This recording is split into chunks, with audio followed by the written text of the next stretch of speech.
হরে কৃষ্ণ। আজকে আমি ভগবানের ভোগের থালি সাজিয়ে নিচ্ছি। আগে প্রথমে অন্ন থালার মধ্যে গুছিয়ে নিচ্ছি। আমি আজকে একটা নতুন রেসিপি করেছি, কালো জিরে ফোড়ন দিয়ে কুমড়ো আর উচ্ছে দিয়ে এটাকে ভাজা করেছি। এখন আমি বাটিতে তুলে নিচ্ছি। এখন এটা ভগবানের থালিতে দিয়ে দিচ্ছি।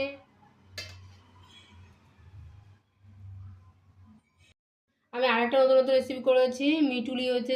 এটা পুঁই শাকের যে দানাগুলো হয়, পাকা দানা, সেটা হচ্ছে ভেজে ভগবানের দিয়ে দিলাম। আরেকটা রেসিপি করেছি, বেগুন সর্ষে দিয়ে করেছি। এটা বেগুন রাজকন্যা বানিয়েছি। আমি ভগবানের থালিতে দিয়ে দিচ্ছি। আমি 1 গ্লাস জল দিয়েছি, তখন তুলসী দিলাম, সব কিছু তুলসী দিয়েছি। ভগবানের নিয়ে যাবো। হরে কৃষ্ণ।